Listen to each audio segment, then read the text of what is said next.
இணைந்து கொண்டிருக்கின்றோம் வணக்கம் தமிழொலி நிகழ்ச்சியின் வாயிலாக. நிகழ்ச்சியிலே இன்றைய பத்திரிகைகளிலே பிரசுரமாக இருக்கின்ற செய்திகளை நாங்கள் பார்க்கலாம். முதல்ல ஈழநாட்டு பத்திரிகையினுடைய செய்திகளை பார்க்கலாம். உள்ளூராட்சி தேர்தலை தாமதித்தால் மீண்டும் நீதிமன்றத்துக்கு செல்வோம், அரசை எச்சரிக்கிறது பௌரல் அமைப்பு. உள்ளூராட்சி மன்ற தேர்தலை காலம் தாழ்த்த முயன்றால் மீண்டும் நீதிமன்றம் செல்வோம் என பௌரல் அமைப்பு எச்சரித்துள்ளது என்றதான செய்தி பிரதான தலைப்பு செய்தியாக ஈழநாட்டு பத்திரிகையிலே பிரசுரமாக இருக்கிறது. தொடர்ச்சியாக செய்திகளை பார்க்கலாம். வாடகை செலுத்துங்கள் அல்லது வெளியேறுங்கள், முன்னாள் ஜனாதிபதிகளுக்கு ஜனாதிபதி ஆண்ட்ரோகுமார அறிவிப்பு. விக்டன் ஐவன் காலமானார் என்கிறதான படத்துடன் கூடிய ஒரு செய்தி பிரசுரமாக இருக்கிறது. யாழ் நகைக்கடையில் கொள்ளை, 2 இராணுவ புலனாய்வாளர்கள் காப்புறுதி முகாமையாளர்கள் கைது என்கிறதான கட்டமிடப்பட்டுள்ள ஒரு செய்தி பிரசுரமாக இருக்கிறது. விசாரணையின் பேரில் போலீசாரால் அழைத்து செல்லப்பட்டவர் உயிரிழப்பு, பருத்தித்துறை நகர் பகுதியில் பரபரப்பு. வல்வெட்டித்துறை போலீசாரால் விசாரணைக்காக அழைத்து செல்லப்பட்டவர் போலீஸ் நிலையத்தில் உயிரிழந்துள்ள சம்பவம் அப்பகுதி மக்களிடையே பெரும் பரபரப்பை ஏற்படுத்தியுள்ளது. குறித்த நபர் நேற்று முன்தினம் சனிக்கிழமை பருத்தித்துறை நகர் பகுதியில் மது போதையில் நின்ற தருணம் அவருக்கு பிடியாணை உள்ளதாக கூறி வல்வெட்டித்துறை போலீசாரால் விசாரணையின் பேரில் போலீஸ் நிலையத்துக்கு அழைத்து செல்லப்பட்டுள்ளார் என்கிறதான அந்த செய்தி தொடர்கிறது. நாடு மீண்டும் வங்குரோத்து அடைய இனிமேல் இடமளிக்கப் போவதில்லை, ஜனாதிபதி ஆண்ட்ரோகுமார திட்டவட்டம். மன்னார் துப்பாக்கி சூடு, முன்னாள் படை சிப்பாய்கள் 2 சந்தேகத்தில் கைது என்கிறதான ஒரு செய்தி பிரசுரமாக இருக்கின்றது.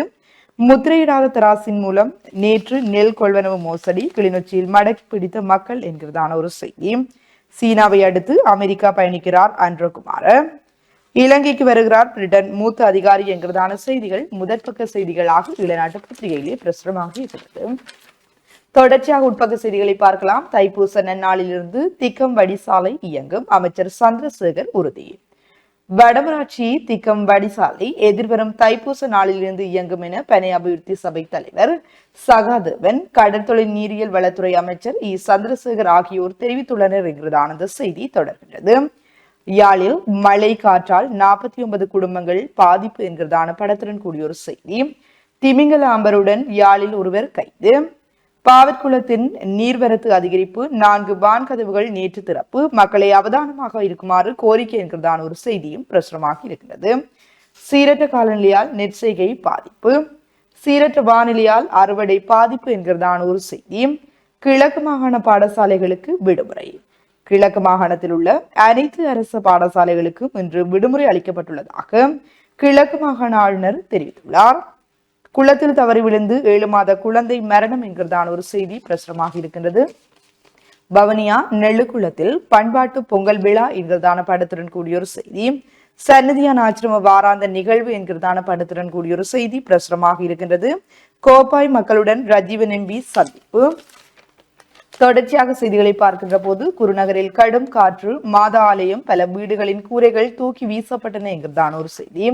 யாழில் பனைசார் உற்பத்தியாளர்கள் பிரதி அமைச்சர் பிரதீப்புடன் சந்திப்பு. ஆசிரியர்களின் இடமாற்று பிரச்சினைக்கு உரிய தீர்வு வழங்க கோரி போராட்டம். 12 வாகன பற்றிகளுடன் ஒருவர் கைது, வவுனியாவில் வாகனமும் பறிமுதல். வாக்குறுதிகளை நிறைவேற்றும் அடித்தளம் அரசிடம் கிடையாது, பேராசிரியர் வசந்த் அத்துக்கோரல சுட்டிக்காட்டு. ஒதுக்கீட்டு சட்டமூலத்தை பார்க்கும் போது தற்போதைய அரசாங்கம் தேர்தலுக்கு முன்பு அளித்த வாக்குறுதிகளை நிறைவேற்றுவதற்கான அடித்தளத்தை அமைக்க தயாராக இருப்பதாக தெரியவில்லை என பேராதனை பல்கலைக்கழகத்தின் பொருளாதார விஞ்ஞானம் மற்றும் புள்ளிவிவர ஆய்வு பிரிவின் பேராசிரியர் வசந்த் அத்துக்கோரல தெரிவித்துள்ளார். அனுர கொண்டு வந்த சீன முதலீடுகளால் மகிழ்ச்சி, நாமல் ராஜபக்ஷ கூறுகிறார் என்கிறதான ஒரு செய்தி. டிஜிட்டல் மயப்படுத்தப்பட்ட ஓய்வூதிய திணைக்களம் என்கிறதான ஒரு செய்தியும் பிரசுரமாக இருக்கிறது. களஞ்சிய சாலை உடைத்து 480 தேங்காய்கள் திருட்டு.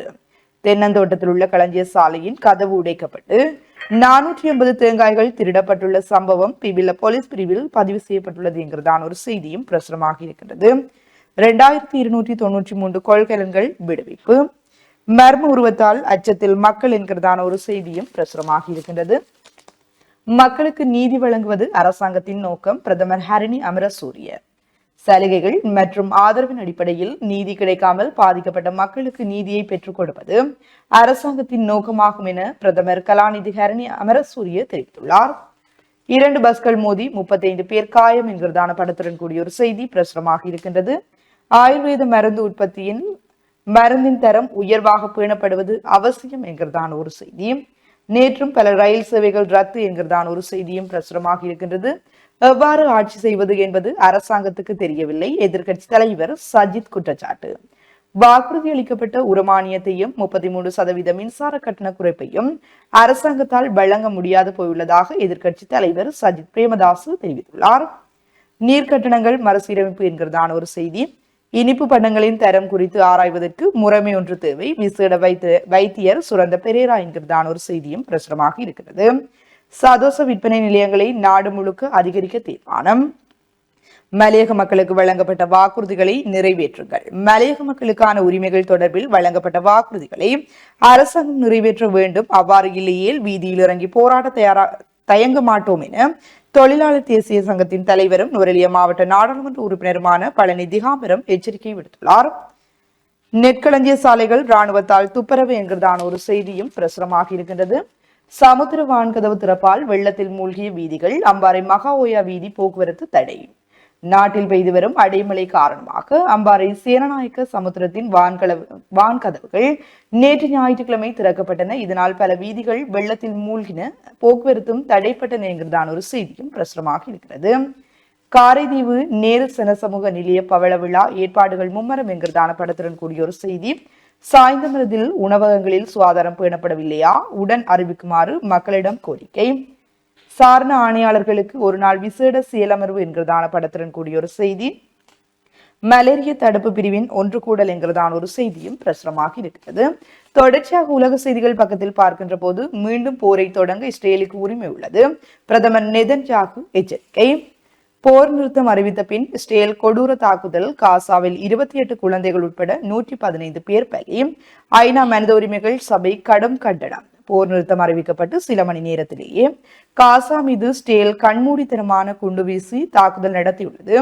இதில் 28 குழந்தைகள் உட்பட 115 பேர் பலியாகினர் என்கிறதான செய்தி. உக்ரைன் மீது ரஷ்யா ஏவுகணை தாக்குதல், 6 பேர் உயிரிழப்பு. அமெரிக்காவில் 2500 பேருக்கு பொது மன்னிப்பு என்கிறதான ஒரு செய்தி. காசாவில் போர் நிறுத்தம், 1890 பலஸ்தீனர்களை விடுவிக்கிறது இஸ்ரேல். ஆப்ரகாம் லிங்கனின் பைபிள் மீது உறுதிமொழி. அமெரிக்காவின் ஜனாதிபதியாக இன்று பதவியேற்கிறார் ட்ரம்ப் என்கிறதான ஒரு செய்தி. 20 தொடக்கம் 25 நிமிடங்களில் உயிர் தப்பித்தோம், ஷேக் ஹசீனா தெரிவிப்பு என்கிறதான செய்திகள் உலக செய்திகள் பக்கத்திலே பிரசுரமாக இருக்கின்றன. தொடர்ச்சியாக விளையாட்டு செய்திகளை பார்க்கலாம். 23 ஓட்டங்களுக்கு சுருண்டது மலேசியா. உலக கிண்ண போட்டியில் இலங்கை அமோக வெற்றி. 9 விக்கெட் வித்தியாசத்தில் இந்தியா அசத்தல் வெற்றி. 44 ஓட்டங்களுக்கு சுருண்ட மேற்கிந்திய தீவுகள் என்கிறதான ஒரு செய்தியும் பிரசுரமாக இருக்கிறது.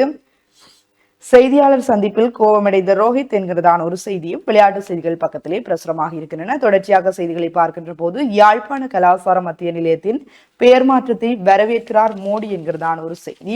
இறுதிப்பக்க செய்திகளை பார்க்கலாம். போலி ஆவணம் மூலம் அரச காணியை 22 மில்லியனுக்கு விற்று பெரும் மோசடி. குற்றப்புலனாய்வு பிரிவால் அரசு உத்தியோகத்தர் ஒருவர் கைது. அரச காணி ஒன்றை போலி ஆவணம் தயாரித்து 22 மில்லியன் ரூபாய்க்கு விற்பனை செய்த குற்றச்சாட்டில் வவுனியா மாவட்ட செயலகத்தில் பணியாற்றும் உத்தியோகத்தர் ஒருவர் குற்றப்புலனாய்வு பிரிவினால் கைது செய்யப்பட்டுள்ளதாக போலீசார் தெரிவித்துள்ளனர். பொய்யாக நற்பெயர் பெற அரசு முயற்சி. ஐக்கிய மக்கள் சக்தி குற்றச்சாட்டு என்கிறதான ஒரு செய்தி. ஐக்கிய அரபு ராச்சியம் செல்கிறார் ஜனாதிபதி என்கிறதான ஒரு செய்தியும் பிரசுரமாக இருக்கின்றது. இலங்கை சீன ஒப்பந்தங்கள் குறித்து பாராளுமன்றில் தெளிவுபடுத்த முடிவு. வில்பத்து பூங்காவிற்கு செல்வதற்கு தடை என்கிறதான ஒரு செய்தியும் பிரசுரமாக இருக்கின்றது. அருகம்குடா தாக்குதல் திட்டம் சிறையிலேயே தீட்டப்பட்டுள்ளது என்கிறதான ஒரு செய்தி.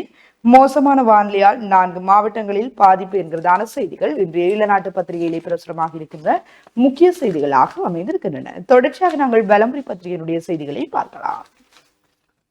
வலம்புரி நாளிதழ் இன்றைக்கு தாங்கி இருக்கக்கூடிய பிரதான தலைப்பு செய்தியாக தடை செய்யப்பட்ட பிரமிட் முறையில் யாழில் நிதி மோசடி, பொதுமக்களுக்கு எச்சரிக்கை. இலங்கை மத்திய வங்கியினால் தடை செய்யப்பட்ட பிரமிட் முறையிலான நிதி நடவடிக்கையில் சில நிறுவனங்கள் யாழ்ப்பாணத்தில் ஈடுபட்டு வருவதாக தெரிவிக்கப்படுகிறது. தொடர்ச்சியாக யாழ் குருநகரில் மினி சூறாவளி, 3 காயம், 222 பேர் பாதிப்பு என்ற புகைப்படம் தாங்கிய செய்தியும், வடக்கில் இடம்பெறும் குற்றச்செயல்களுடன் இராணுவத்தினருக்கு தொடர்பு, படை முகாம்களை உடன் அகற்றுக. வடமாகாணத்தில் இடம்பெறும் கொலை, கொள்ளை உள்ளிட்ட குற்றச்செயல்களுடன் இராணுவத்திற்கு தொடர்பு இருப்பதாக உறுதி செய்யப்பட்டுள்ளது. எனவே வடமாகாணத்திலிருந்து உடனடியாக இராணுவத்தை வெளியேற்றுமாறு கோரிக்கை விடுக்கப்பட்டிருக்கிறது என்று அந்த செய்தியும், போலீஸ் காவலில் இருந்த குடும்பஸ்தர் உயிரிழப்பு, பிரேத பரிசோதனைக்கு உத்தரவு என்ற செய்தியும், கட்டமிடப்பட்ட செய்திகளாக கிழக்கு மாகாண பாடசாலைகளுக்கு இன்று விடுமுறை, நீதிமன்றக்கு முன்பாக நடந்த இரட்டை கொலை, கூலிக்கு அமர்த்தப்பட்டோம், கைதானவர்கள் வாக்குமூலம், மன்னார் மாவட்ட நீதிமன்றக்கு முன்பாக இடம்பெற்ற இரட்டை கொலை சம்பவத்துடன் தொடர்புடைய இருவர் மற்றும் அடம்பனில் ஒருவரை சுட்டுக்கொலை செய்த சம்பவத்துடன் ஒருவருடைய மற்றொருவர் என மூவரை போலீசார் கைது செய்திருக்கிறார்கள் என்று அந்த செய்தி காணப்படுகிறது. மன்னார் துப்பாக்கிச் சூட்டு சம்பவம், இராணுவ சிப்பாய் உட்பட மூவர் கைது உறுதிப்படுத்தியது போலீஸ் ஊடக பிரிவு என்ற செய்தியும், பொது பயன்பாடுகள் ஆணைக்குழு பரிந்துரைத்த மின் கட்டண குறைப்பை அமல்படுத்துங்கள், இல்லையில் சட்ட நடவடிக்கை எடுக்கப்படும் சம்பிக்க ரணவக்க, நெற்கொள்வனவின் போது விவசாயிகளிடம் மோசடி, பரந்த நில அரங்கேறிய சம்பவம் என்ற செய்திகள் வலம்புரியினுடைய முற்பக்க செய்திகளாக இருக்கிறது. தொடர்ச்சியாக உட்பக்க செய்திகளுக்குள் தமிழ் அரசியல் கைதிகளை புத்தாண்டு தினத்திலாவது விடுவியுங்கள், இல்லாவிட்டால் அறவழி போராட்டத்தில் குதிப்போம், சிவாஜிலிங்கம் எச்சரிக்கை.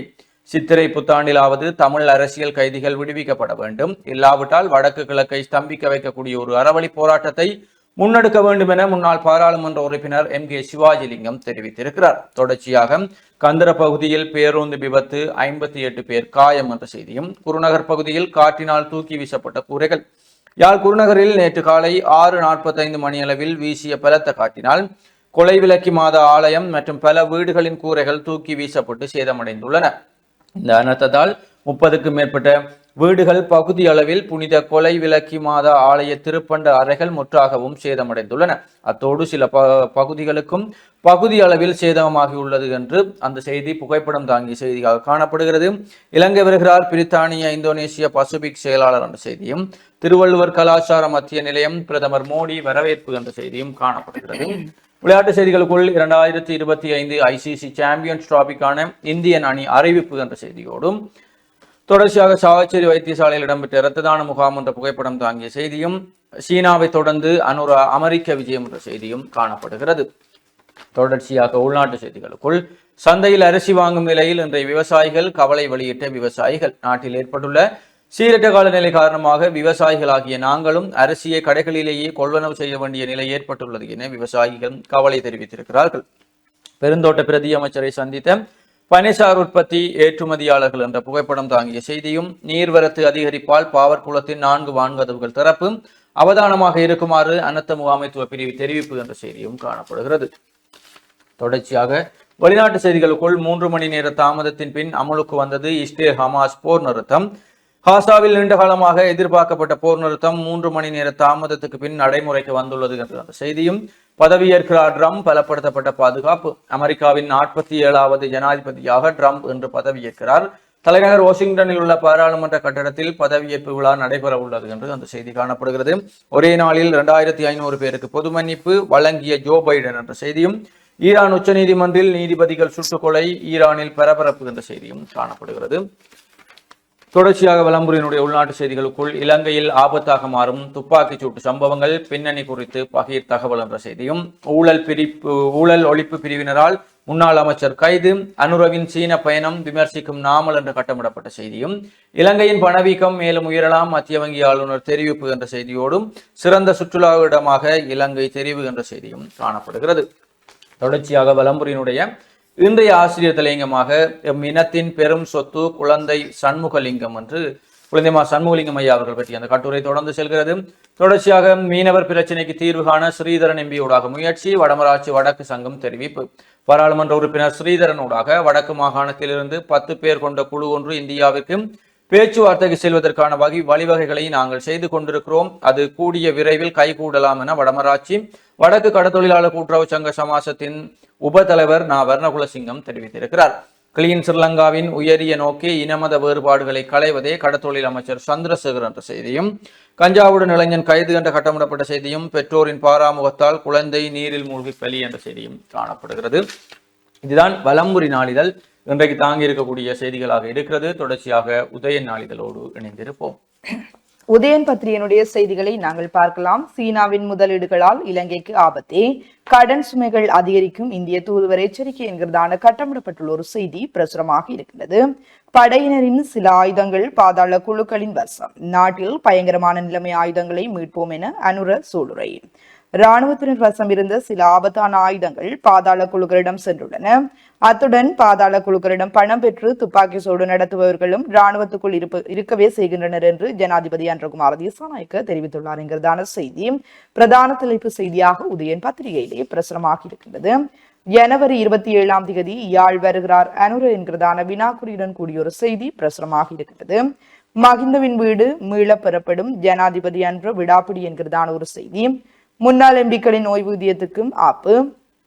சிரேஷ்ட ஊடகவியலாளர் விக்டர் ஐவன் மறைந்தார் என்கிறதான படத்துடன் கூடிய ஒரு செய்தி பிரசுரமாக இருக்கின்றது. போலி ஆவணங்கள் மூலம் அரசு காணியில் மோசடி, அரசு அலுவலர் கைது. போலீஸ் காவலில் இருந்த சந்தேக நபர் உயிரிழப்பு, மர்ம மாத்திரைகள் இறப்புக்கு காரணமா, மாதிரிகள் கொழும்புக்கு அனுப்பி வைப்பு என்கிறதான கட்டமிடப்பட்டுள்ள ஒரு செய்தி பிரசுரமாக இருக்கிறது. முன்னாள் அமைச்சர் விஜயமுனி கைது என்கிறதான ஒரு செய்தி. அதிகாரத்தை பகிரக்கூடாது, தமரதன தேரர் தெரிவிப்பு என்கிறதான ஒரு செய்தி.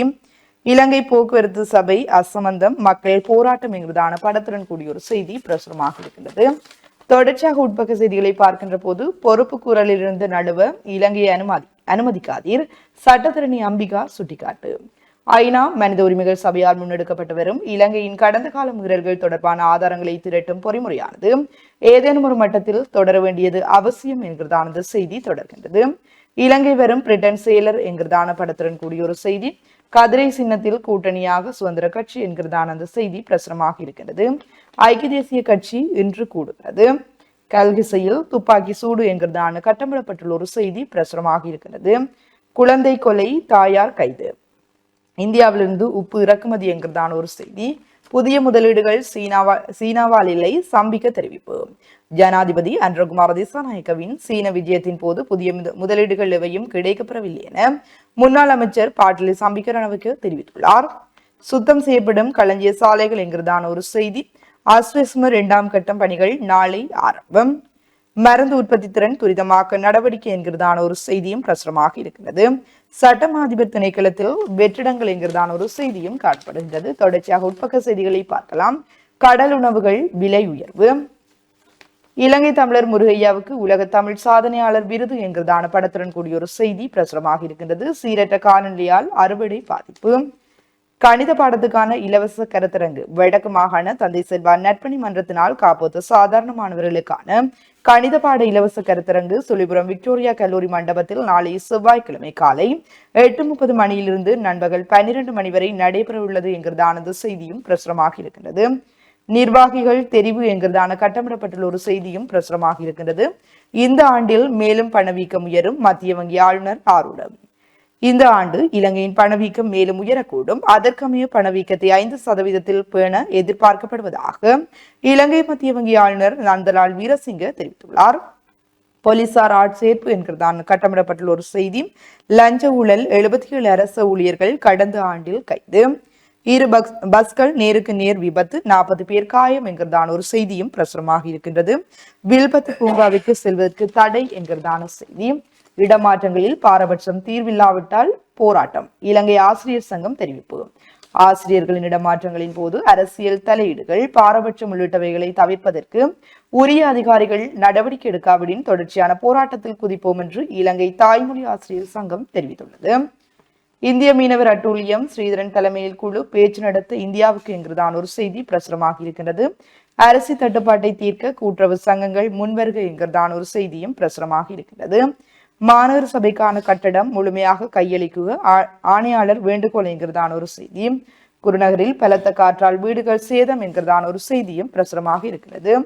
யாழ்ப்பாணம் குப்ளானில் திடீர் சுகவீனம், ஒருவர் உயிரிழப்பு என்கிறதான ஒரு செய்தி. தொடர்ச்சியாக செய்திகளை பார்க்கலாம். ஆரம்பித்தது ரணில் நாட்டம், நிழல் நாடாளுமன்றம் அமைப்பு. அலங்கார உற்சவம் என்கிறதான ஒரு செய்தியும் பிரசுரமாக இருக்கிறது. வாக்குறுதியை நிறைவேற்றாவிடில் மக்கள் போராட்டம் வெடிக்கும், தமிழ் முற்போக்கு கூட்டணி தெரிவிப்பு. ஜனாதிபதி அன்றகுமார திசாநாயக்க தலைமையிலான அரசாங்கம் மக்கள் செல்வாக்கை இழந்து வருகின்றது. அவர்கள் வழங்கிய உறுதிமொழிகள் நிறைவேற்றப்படாவிடின் மக்கள் போராட்டம் வெடிக்கும் என்று தமிழ் முற்போக்கு கூட்டணியின் பிரதி தலைவரும் நுவரெலியா மாவட்ட நாடாளுமன்ற உறுப்பினருமான பழனி திகாம்பரம் தெரிவித்துள்ளார் என்கிறதான செய்தி தொடர்கின்றது. இவைதான் இன்றைய உதயன் பத்திரிகையிலே பிரசுரமாக இருக்கின்ற முக்கிய செய்திகளாக அமைந்திருக்கின்றன. தொடர்ச்சியாக நாங்கள் தினக்குரல் பத்திரிகையினுடைய செய்திகளை பார்க்கலாம். தினக்குரல் நாளிதழ் இன்றைக்கு தாங்கியிருக்கக்கூடிய பிரதான தலைப்பு செய்தியாக, நாடாளுமன்ற உறுப்பினர்களின் ஓய்வூதியம் இரத்து, சட்டம் மூலம் விரைவில் நாடாளுமன்றில் சமர்ப்பிக்கப்படும். நாடாளுமன்ற உறுப்பினர்களுக்கு வாகன இறக்குமதி அனுமதி இல்லை. நாடாளுமன்ற உணவகத்தில் பணம் கொடுத்தே சாப்பிட வேண்டும். முன்னாள் ஜனாதிபதிகள் பயன்படுத்தப்படும் மாளிகைகள் மீளப்பெறப்பட்ட வாகனங்கள் ஏலத்தில் விடப்படும். ஜனாதிபதி அதிரடி அறிவிப்பு என்று அந்த செய்தி காணப்படுகிறது. நாடாளுமன்ற உறுப்பினர்களின் சலுகைகளை ரத்து செய்யும் சட்டமூலத்தை மிக விரைவில் நாடாளுமன்றத்திற்கு கொண்டு வருவேன் என கூறியுள்ள ஜனாதிபதி அனுரகுமார் திசாநாயக்க நாடாளுமன்ற உறுப்பினர்களுக்கு சலுகை வழங்குவதால் நாட்டை கட்டியெழுப்ப முடியாது எனவும் கூறியுள்ளார். தொடர்ச்சியாக கட்டமிடப்பட்ட செய்திகளாக சீனாவின் உதவிகள் அல்ல, கடன் பொறி அல்ல, குற்றச்சாட்டை மறுக்கிறார் அனுர என்ற செய்தியும், வல்வெட்டித்துறை போலீஸ் நிலையத்தில் தடுத்து வைக்கப்பட்டிருந்த சந்தேக நபர் உயிரிழப்பு என்ற கட்டமிடப்பட்ட செய்தியும், பழுதடைந்த ஈப்போச பேருந்து 3 மணித்தியாலங்கள் வீதியில் நின்ற மக்கள். யாழ்ப்பாணத்திலிருந்து மன்னார் நோக்கி பயணித்த ஈப்போச பேருந்து நுணாவில் பகுதியில் பழுதடைந்த நிலையில் 3 மணித்தியாலங்கள் பேருந்து திருத்தப்படாமல் வீதியில் நிற்க விட்டதால் கோபமடைந்த பயணிகள் வீதியை மறித்து ஆர்ப்பாட்டத்தில் ஈடுபட்டனர் என்று அந்த செய்தி காணப்படுகிறது. அரச காணிக்கு போலி ஆவணம் தயாரித்து 22 மில்லியனுக்கு விற்பனை, அரசு அலுவலர் சிஐடியால் கைது என்ற செய்தியும், திருவள்ளுவர் கலாச்சார மையம் பெயர் மாற்றத்தை வரவேற்கிறார் மோடி என்ற செய்தியோடும், மன்னார் நீதிமன்றத்தின் முன்னால் இடம்பெற்ற துப்பாக்கிச் சூட்டு சம்பவத்தின் பின்னணியில் இராணுவத்தினர், சிப்பாய் உட்பட 3 கைது என்ற செய்தியோடும், இராணுவத்தின் துப்பாக்கிகள் பாதாள உலக குழுக்களிடமாம் 13 இராணுவத்தினர் இதுவரை கைது என்ற செய்தியும் காணப்படுகிறது. தொடர்ச்சியாக கட்டமிடப்பட்ட செய்தியாக போதைக்கு அடிமையானவர்களுக்கு சிகிச்சை வழங்க தயார், பருத்தித்துறை ஆதார வைத்தியசாலை அறிவிப்பு என்ற செய்திகள் தினக்குரலுடைய முற்பக்க செய்திகளாக இருக்கிறது. உட்பக்க செய்திகளுக்குள் வடக்கு கூட்டுறவு அபிவிருத்தி வங்கியின் முன்னெடுப்பால் பாவனையற்றிருந்த நெல் உலர்த்தியுடனான அரைக்கு மாலை மீண்டும் பாவனைக்கு. கடந்த 2016 காலப்பகுதியில் சர்வதேச தனியார் நிறுவனத்தால் விஸ்வமடு விவசாயிகள் கூட்டுறவு சங்கத்திற்கு நன்கொடையாக வழங்கப்பட்ட நெல் உலர்த்தியுடன் கூடிய அரைக்கு மாலை மீண்டும் பாவனைக்கு கொண்டு வரப்பட்டிருக்கிறது. நீண்ட காலமாக விவசாயிகளுக்கு பயனற்ற விதத்தில் இருந்தது. இவ்விடயம் வடக்கு கூட்டுறவு அபிவிருத்தி வங்கியின் தலைவரது கவனத்திற்கு கொண்டு வரப்பட்ட நிலையில் கலாநிதி அகிலன் கதிர்காமரின் வழிகாட்டுதலில் வடக்கு கூட்டுறவு அபிவிருத்தி வங்கி டெக்ஸிலோன் லாப நோக்கமற்ற எந்திரிகள் அமைப்பு, கோபி பொறியியலாளர்கள் கட்டமைப்பும் ஒன்றிணைந்து இந்த நெல் உலர்த்தியை மீள இயங்கு நிலைக்கு கொண்டு வந்திருக்கிறார்கள். இது குறித்து வடக்கு கூட்டுறவு அபிவிருத்தி வங்கியின் பிரதம நிறைவேற்று பணிப்பாளர் கருத்து தெரிவிக்கையில், வடக்கு கூட்டுறவு அபிவிருத்தி வங்கியின் பாரிய முன்னெடுப்பில் இந்த உலர்த்தியை தற்போது விவசாயிகள் நன்மை கருதி பாவனைக்கு கொண்டு வந்துள்ளோம்.